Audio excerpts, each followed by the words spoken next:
A warm welcome back. If you're just joining us, you're watching Channels Television, broadcasting live from Lagos and celebrating 21 years of professional broadcasting. Now to some of the pictures you've sent to our Eyewitness portal. First is this one. It's about to show on your screen a picture of the Auchi-Ekpoma Highway in Edo State.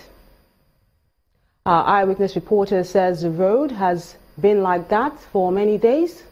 We're waiting to see that image of the falling truck as our Eyewitness reporter is asking. Oh, there it is.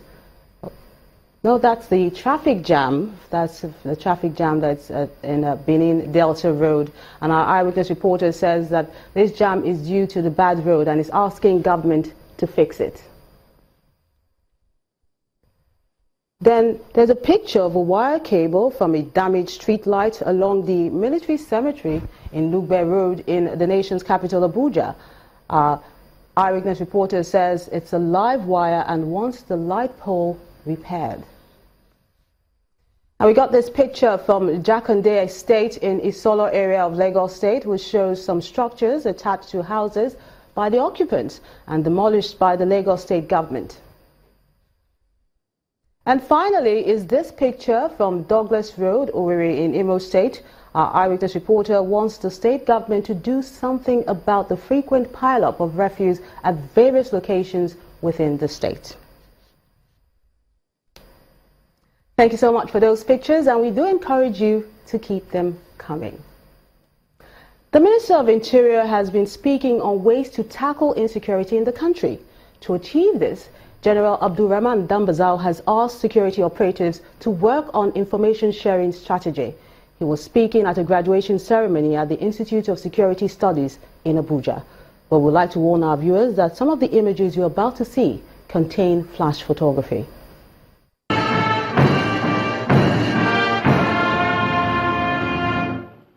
It is the graduation ceremony of the 9th Executive Intelligence Management course of the Institute of Security Studies, the training arm of the Department of State Services.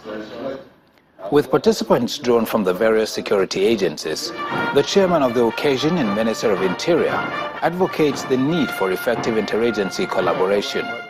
Primarily, it is my opinion that we must centralize informational management and increase the level of collaboration between aspects of Nigerian security infrastructure.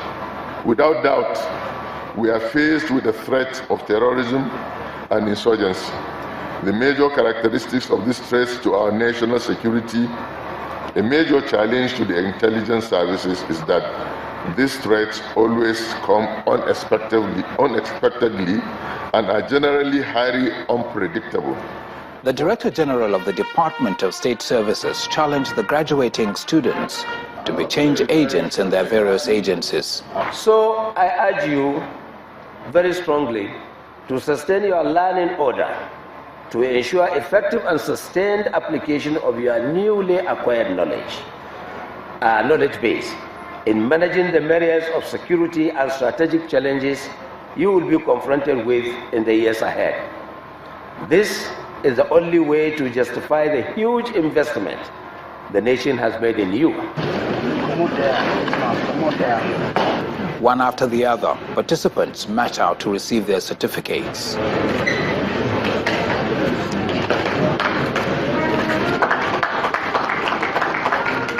The Executive Intelligence Management course, organized by the Institute of Security Services, is the 9th in this series.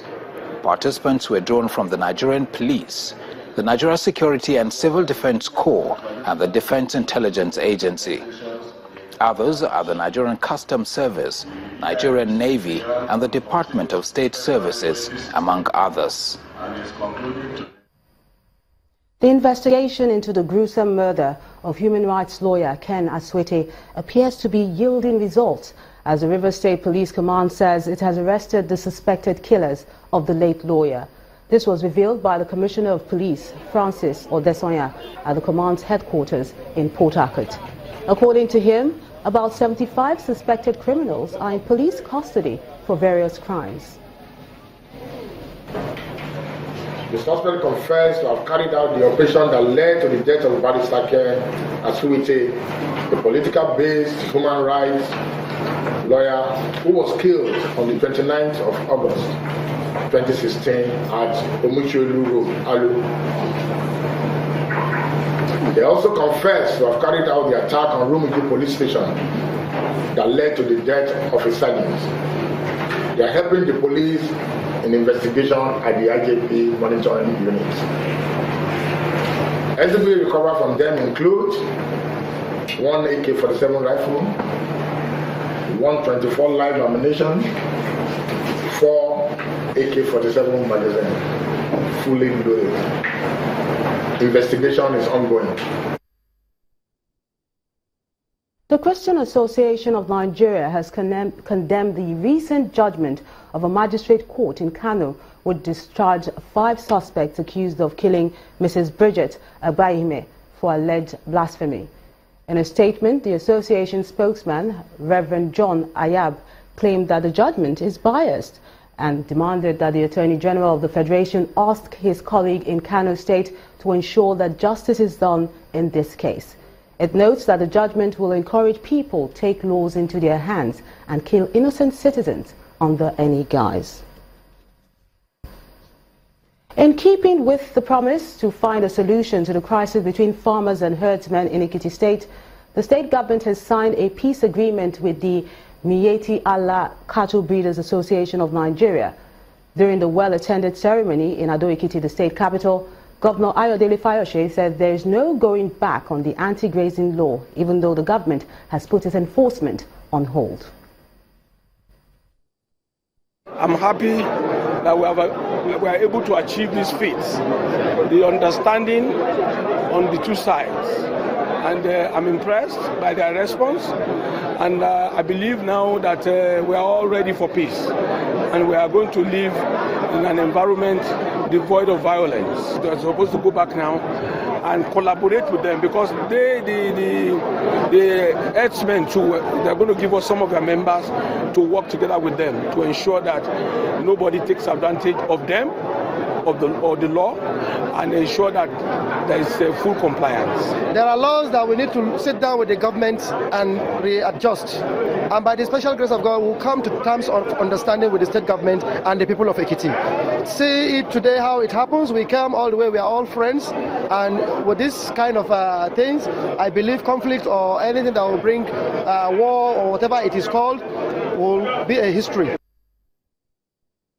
Reacting to the increasing presence of cattle in Abuja, the Minister of the Federal Capital Territory, Malam Muhammad Bello, says the FCT administration is speeding up the development of the grazing reserves for cattle. He has asked herdsmen to resist their movement to the bush path and not the metropolis. This is gradually becoming a familiar sight for many residents of the Federal Capital Territory. Cattle cohabiting with human beings. They disrupt car movement and litter the streets. This has raised serious concern among residents. Cows can be reared in local villages, not in the city. This is the federal capital of the territory, referring to Nigeria as a country. So whoever coming as a foreigner come to the city, you understand, and seeing cows on our streets of the city is not a good thing. So they should maybe have a grazing area, just like other countries that they have ranges, all of those things. I'm sure it's good for them. They should make laws that will restrict them, just like we have had it in Ekiti State. We should have laws to do or to restrict that movement of those animals. If by so doing, if they must create ranches, then they should create ranches. Cattle grazing is illegal in Abuja city centre, but the recent surge has raised questions on what the FCT administration is doing to address the menace.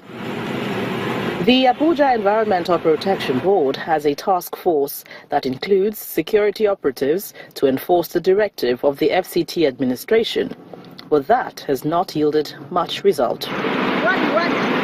Instead, the herdsmen argue that there is no place for them to go.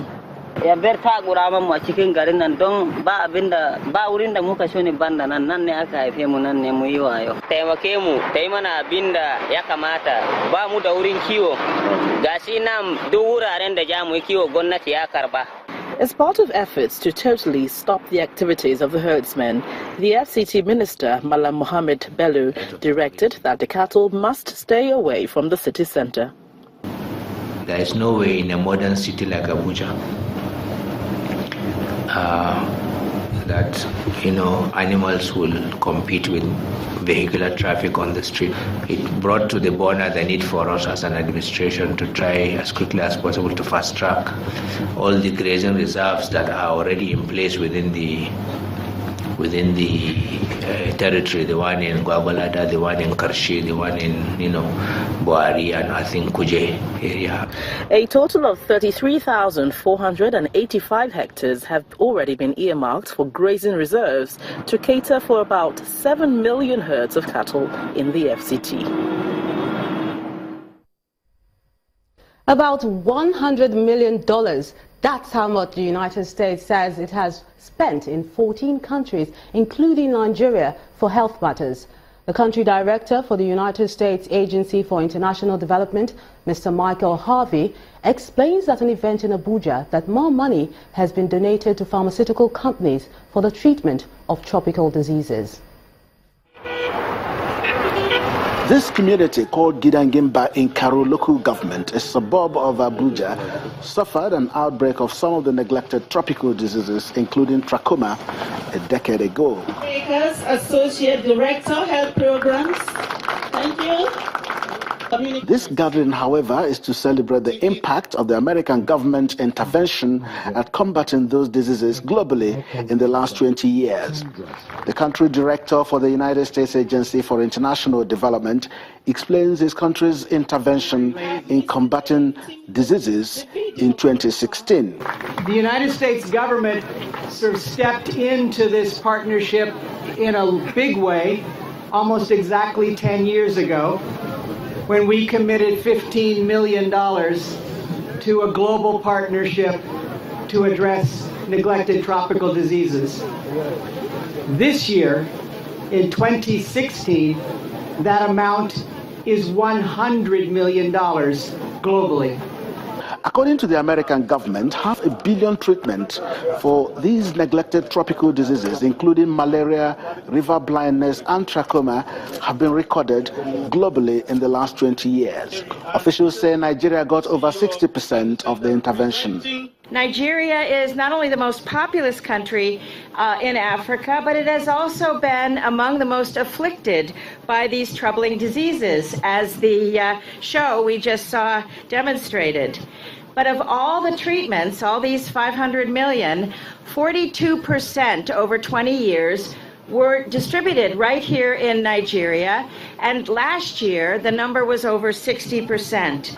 The Commissioner for Health for Nasarawa State, whose state also benefited from the intervention, explains the government's efforts to consolidate on the gains already made. There is no point building and they are not well staffed, building and you don't have equipment, building and there are no drugs. All right, so the emphasis is not, our strategy presently in Nasarawa State is not on building more primary health care facilities, but making them functional, and also functional in the context of providing the minimum package that is needed at that level. Although Nigeria was certified as Guinea Worm Free in 2014 by the World Health Organization, it continues to battle with other neglected tropical diseases, including malaria, river blindness, and trachoma. Still ahead on the news at 10, risk managers appeal to the federal government to speed up action against economic uncertainties. That's on Business News. Join us again.